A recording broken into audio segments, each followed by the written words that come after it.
Hey guys, welcome to the channel if you're new. Welcome back if you're a subscriber. Special thanks to all of my patrons. My name's Neil, and it is time for the next episode of Lost. Guys, this is part 2 of the 3-part season finale of season 4. There's no place like home.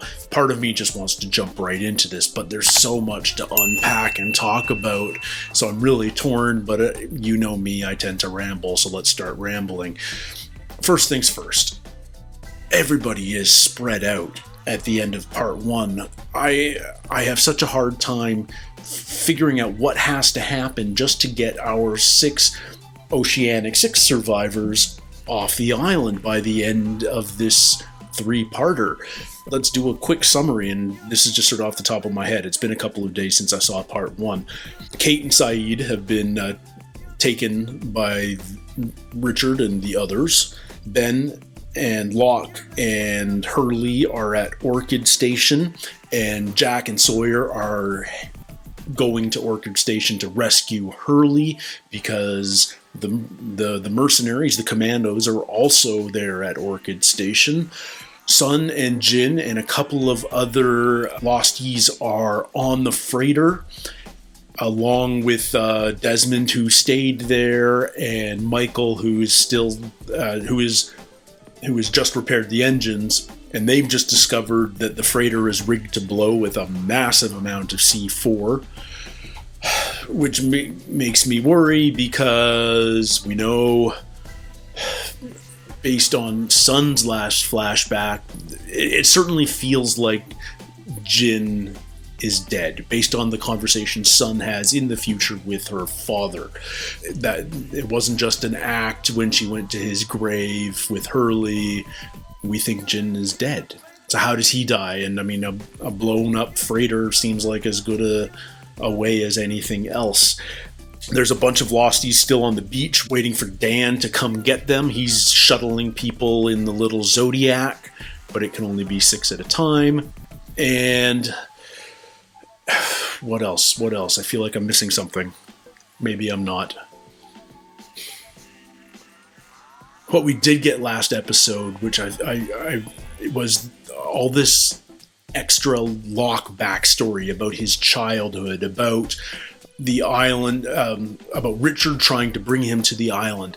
And upon my edit of Cabin Fever, it's become clear that it's not just Richard trying to bring Locke to the island, it's Jacob, which means Richard is affiliated with Jacob somehow, even though Ben has told us in the past that Jacob only speaks to him. But it really sounds like somehow or other, very early on, Jacob, who we still haven't met, wanted to bring Locke to the island. Richard was there at his premature birth.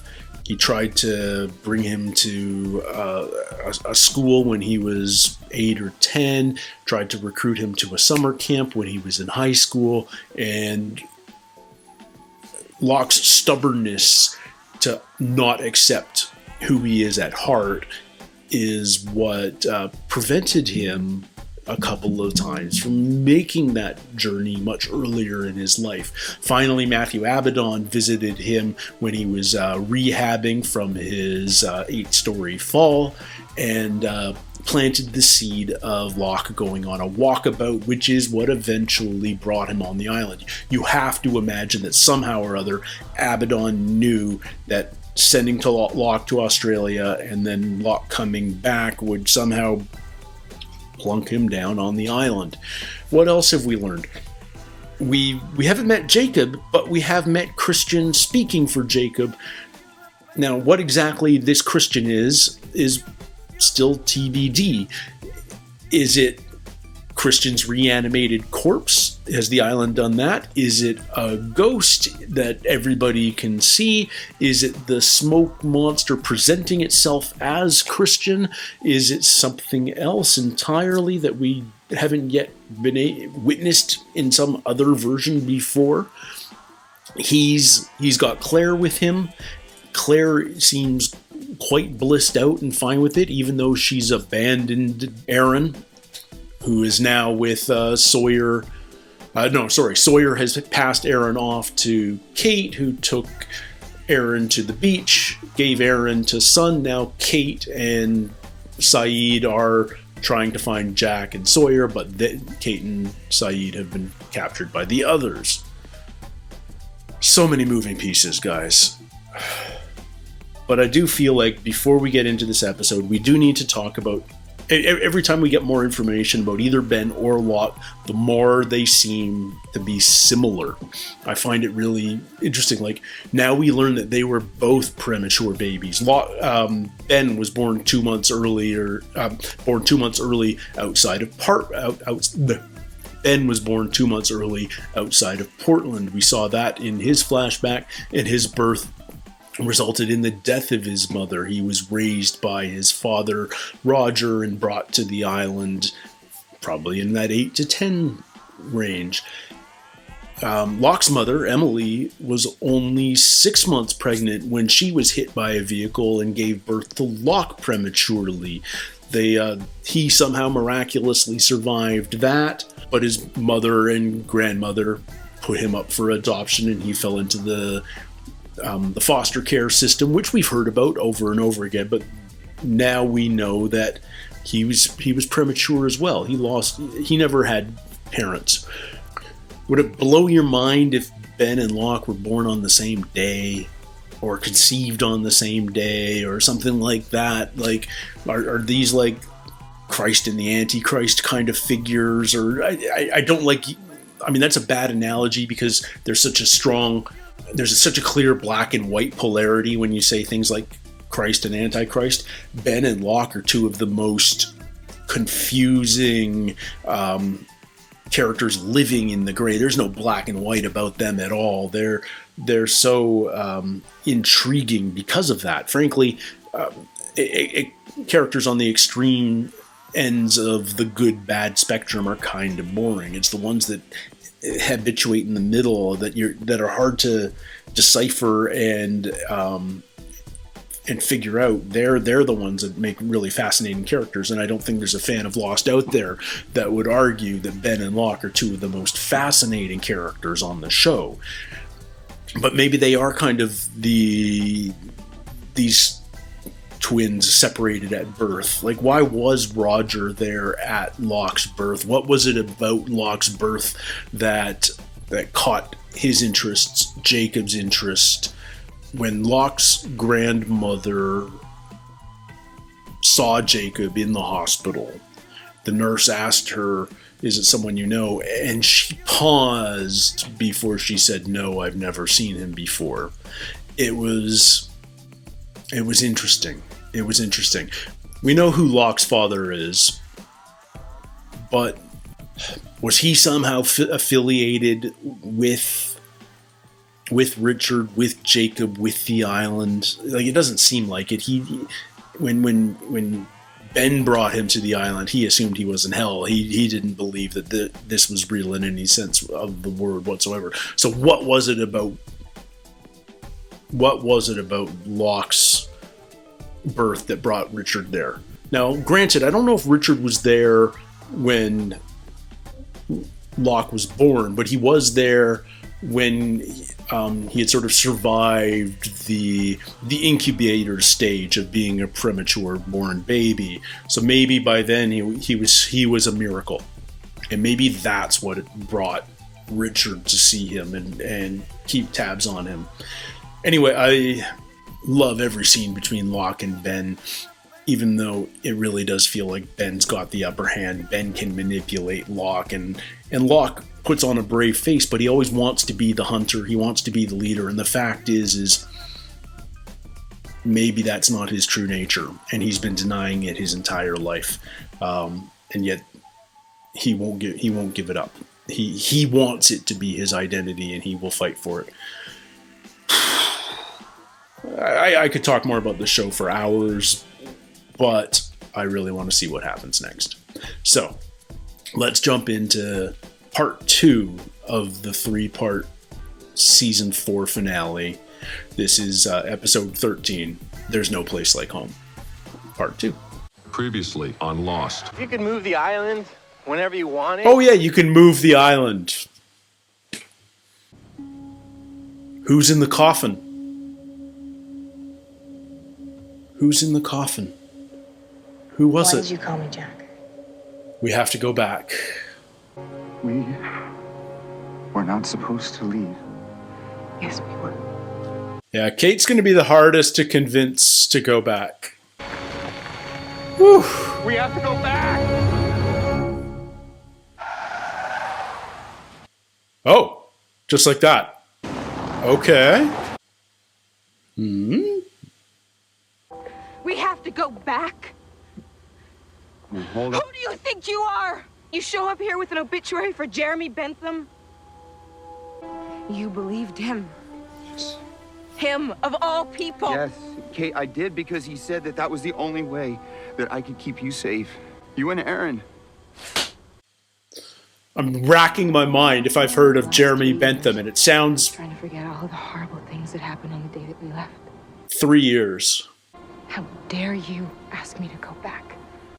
Jeremy Bentham. Ugh, it's killing me. I'm gonna be slapping my forehead when I figure it out. Oh, they're there. So what's the plan, Sundance? Plan is we wait to... Hurley? Dude, you came back. How'd you know where I was? Good to see you, Hurley. Yeah, man, you too. They got some baggage to unpack, those two. Where? Locke. Hello, Jack. Awkward. Can we turn off? So, can we assume that the commandos could signal it to blow? Battery's the power source. You disconnect it. Boom. I'm gonna say get off the freighter, guys. That doesn't seem like a good sitch. At all. Oh man, I mean, I love that we went right back to the end of season 3 with Jack and Kate's flash forward. Jeremy Bentham. Where have I heard There's that? a Dharma station below us, and I'm looking for a way to get in. Get in and do what? Move the island. What I need to do is to walk back to the chopper, get on it, and get the rest of our people off this island. Those Rambo guys are taking Ben to that helicopter. He surrendered himself to him about an hour ago. Okay, so that's why they're gone. Now, why the hell would he do that? Because Locke's the one. What is it that makes you so important? Charles Widmore tell you to kill my daughter?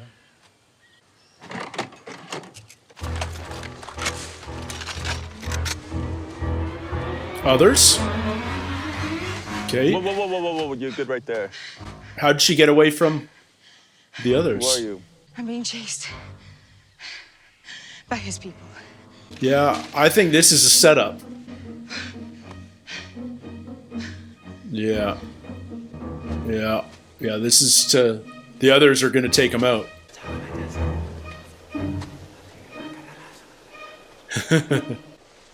Has Kate ever heard the whistle? Wow. Jungle warfare. Guerrilla warfare. Oh, they use the shock darts again. Grenade! Whoa. That was a very A-team grenade. No shrapnel at all. Why exactly is... What happened in the conversation between Richard, Saeed, and Kate? I want to see that. Whoa!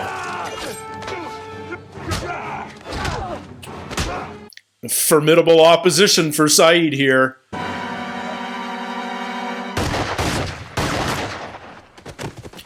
Yeah. And Kimi's dead.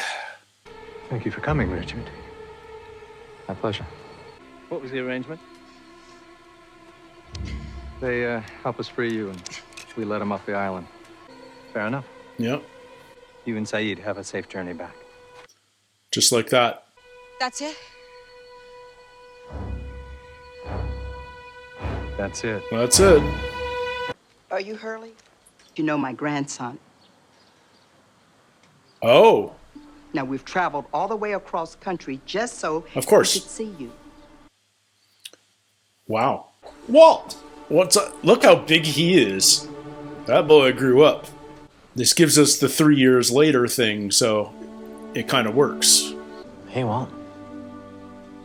Hey, Harley. I owe you some money. I was waiting for one of you to come see me, but nobody did. Sorry. We didn't know. Did they know? Do you know who did come see me? Jeremy Bentham. I don't understand why you're all lying. Because it's the only way to protect everyone that didn't come back. Like my dad. Who is Jeremy Bentham? Am I supposed to know? I feel like I'm a very bad reactor right now because I don't know. Is that... It's not... Abaddon hasn't used that as a pseudonym. I don't know. Where'd you get that? Came from a box Ben dug up out of the ground. They're good. 15 years old, but good. 15 years old. Thanks for coming back for me. You got it. Claire and the baby okay? Claire's missing. Jack, I would like you to stay. You led half of our people across the island and got most of them killed. Well, Jack, you put a gun to my head and you pulled the trigger. Yeah. I'll tell you what. You stay here, but the rest of us are going home. But you're not supposed to go home. What am I supposed to do? You know that you're here for a reason. And if you leave, that knowledge is gonna eat you alive from the inside out. Until you decide to come back. Yeah. It's crazy because we know Locke's Goodbye, true. John. We know Locke's right. You're gonna have to lie. Excuse me? It's a place where miracles happen. Now, Jack, if you can't believe that, just wait till you see what I'm about to do.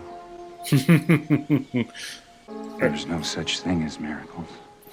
Even Jack doesn't believe that because there's the miracle of him bringing Sarah back, giving her legs back. I'd love to fill you in on everything you missed, Jack, but you, Hugo, James, you need to get moving. If I were you, I'd want to be on that boat within the hour. Lie to them, Jack. If you do it half as well as you lie to yourself, Whew. they'll believe you. Oh, man.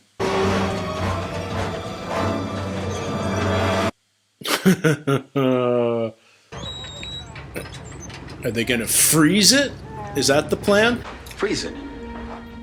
Does that work with C4? Spray the battery. I can keep it cold. No reaction. Catch us, we only have one canister. We use it up, we're right back where we started. I feel like you want to build a refrigerator box around the battery first to like contain the liquid nitrogen and make it last longer. Dan! Yeah? Thanks for helping us.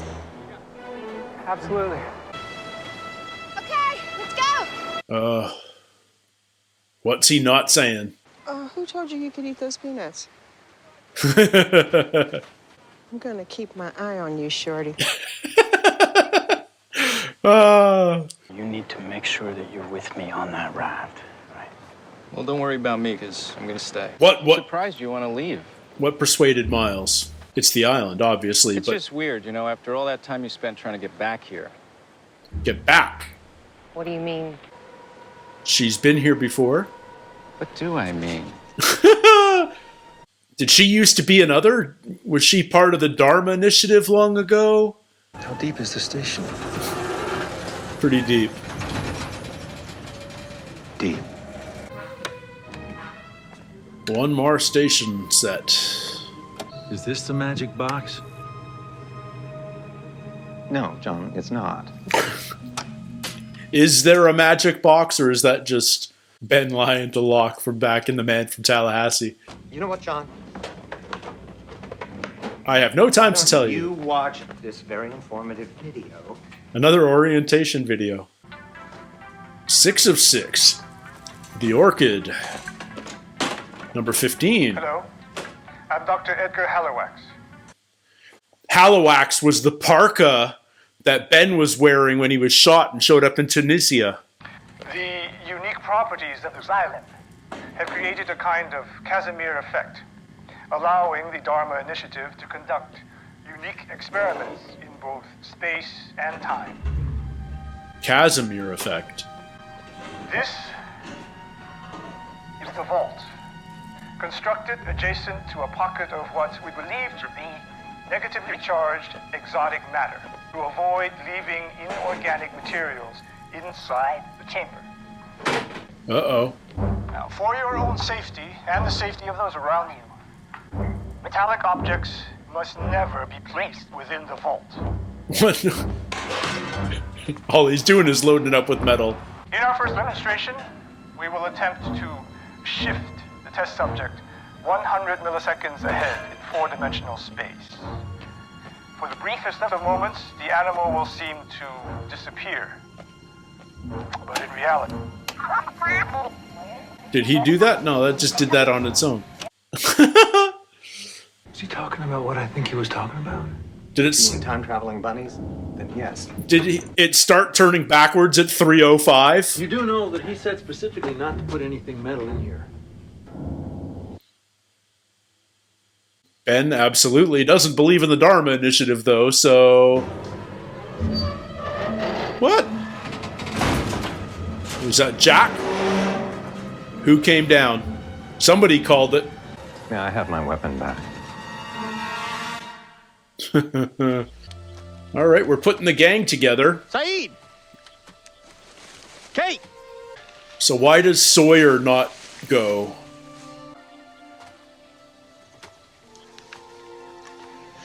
Where's the baby? He's with son. This should be at the freighter by now. Hacksaw?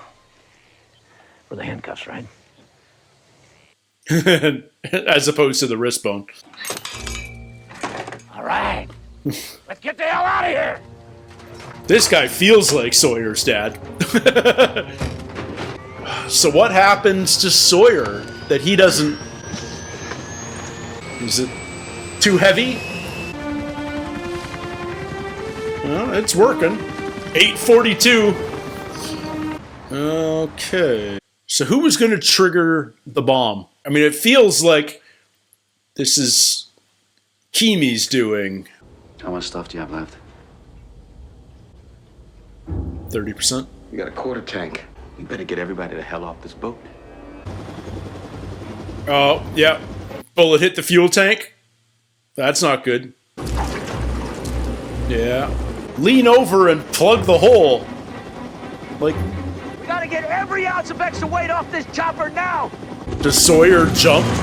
I'd feel a hell of a lot better for a few 100 pounds lighter! Yep. That's a Sawyer. Do not go back to the island! This is Sawyer jumping from the chopper. This is how to find the daughter in Albuquerque. Yep. He's sacrificing himself to save her. I'd be a little jealous if I were Jack, too. Sawyer!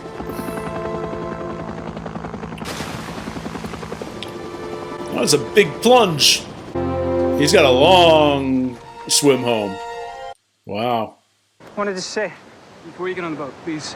I'm gonna stay, Daniel. For now, anyway.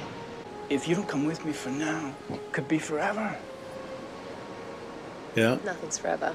Would it make any sense if I told you I was still looking for where I was born? Was she born on the island? Is she like the last child born on the island? Let me guess. You're not coming. I promised I wouldn't leave till I got everyone here safely off this island. I'll still be here when you get back. Right. When I get back. That would make me nervous as heck if he said that to me and I was Juliet. Freighter's in sight, though. Who's coming down? How? What? How? Are there two Keamys? Oh, you're down here, Ben. How is he not? How many times did he get shot? You better aim for the head, Ben. This body armor's been known to take a bullet or two in its time. All right, that's how you explain it, but you also literally got stabbed in the back. See that? Yeah, that's the bomb on the freighter. I took out a bit of a life insurance policy, Ben. I'm bluffing. Need I remind you of how your daughter looked as she bled out? Face down in the grass. I have no conflict with you. And neither do the people on that boat. We can talk about this. Never really been one for talk. You killed my daughter. Don't kill him. Keep him alive. Keep him alive. I forgot about the dead man trigger on his arm. You just killed everybody on that boat. No, wear it. Take it off him and put it on yourself. So? Yeah, Ben doesn't care. Ben doesn't care. And of course we're stopping. Oh, thank God I'm seeing the next episode in like 3 minutes, because of course Ben doesn't care if the ship blows up. He wants to protect the island. He's always been willing to sacrifice all of the survivors of 815 if it means protecting the island. And if he gets a chance to kill the man that, in his mind, killed his daughter, of course he is. But, okay, so right now, Keamy's presumably finally bleeding out and dying. But what is stopping Locke from taking that monitor off Keamy's arm and putting it on his own pulse, and therefore it keeps going? That should be a thing, right? I know we're sort of making up some science on this show, but that feels like a workable solve. Sawyer jumped in the water 3 miles or something offshore from the chopper in a noble sacrifice, mostly because I think he realized he had lost Kate to Jack, just based on the interaction at the chopper before they took off. And he didn't really want to leave the island anyway. You know, he was sort of torn on that. So yeah, we get Jack, Kate, Saeed, and Hurley on the chopper. They're about to make it to the freighter. We have Sun already there with Aaron. So there's our 6. Like the moving pieces have gotten a lot closer to where they need to be. So the fact that a bunch of our survivors are heading to the freighter and they're in a chopper that's running out of fuel makes me think the freighter has to survive. Like, if the freighter blows up, like, here's your best case scenario if the freighter blows up. The chopper lands, the red light on the bomb starts flashing, everyone's like, get off, and Sun and Aaron are the first priority to get on the chopper, and then they take off. But then they've got a bullet hole in the gas tank, they're already low on fuel, where are they going to go? So I don't see that as how they're rescued. So the freighter has to survive, but in that case, what happens to Jin? Desmond and Michael you can explain, because Michael, until this episode, like Michael went back to the real world without ever being a survivor of 815. He snuck onto some freighter, and then, you know, he kept things ultra low key, him and Walt, when they got off the island the first time. So he could theoretically do that again. Desmond could pretend to be one of the freighter crew that rescued them. I don't know, but the point being, what do we know? What do we know? We know that there is a Zodiac. We know that when there was the Oceanic press conference from last episode, or was it 2 episodes? I've lost track now. The Oceanic press conference, there was video shown of our 6 survivors coming up onto a beach. But they still have to end up in frickin' Bali. They have to end up like 2,000 miles at least away from where they are right now. They're not doing that in a Zodiac. Nobody's doing that in a Zodiac. That Zodiac's already run out of fuel. If it did an 80-mile round trip to the freighter once, it's you know, those little 2 or 4-stroke 10 horsepower engines. That thing's empty already. So some more people getting off the island could be explained, but Jin I don't get. So Jin is either dead or went back to the island. Based on Walt's conversation with Hurley in our flash forward in this episode, Michael didn't come back. And who the heck is Jeremy Bentham? It's such a familiar name to me, but I can't place it. I feel like I've heard it on the show before, but I can't figure out where. Dr. Bentham. Like, is that one of the names of the scientists from the very first orientation video? I know we learned about Alvar Hanso. No, they were like De Groots or something. Who is Jeremy Bentham? Like I said, I'm gonna be slapping my frickin' forehead when it's revealed. But he is clearly doing the rounds. And he died, and he did the rounds, and then he died in our flash forward, which we now have a date on. It's 3 years in the future, which kind of makes sense, so that when our Oceanic 6 go back to the island next season, I'm guessing, it's 3 years in the future. And so we can tell a whole new story about, you know, what's happened with everyone who was left behind. Sawyer and Juliet and Michael, and it would appear Charlotte and Miles are both on board that idea. You know, I'm sure plenty of others that we're familiar with. Claire is presumably still on the island. But yeah, like, what's happened in those intervening 3 years on island? Is that something that we're going to skip over? Or is that something that we're going to get new flashbacks for over seasons 5 and 6? I mean, the possibilities for how you structure the next 2 seasons of this show are really kind of fun and fascinating. So, you know, season 5 could be all about going back to the island, plus what's happening on island in the what's happened on island in the intervening 3 years. And then season 6 might finally have everybody back on the island or something, but anyway, I'm not going to ramble too much. We're in the middle of a 3-part season finale. I'm going to jump right into that one. You guys are probably going to have to wait a few days just because of my scheduling restraints. I apologize for that in advance, but your patience will be rewarded. Thanks to all of you who have followed the journey so far. This has been, I can't believe we're at the end of season 4 already. It's been a wild ride. I have fallen in love with this show, and I've fallen in love with each and every one of you who support the channel.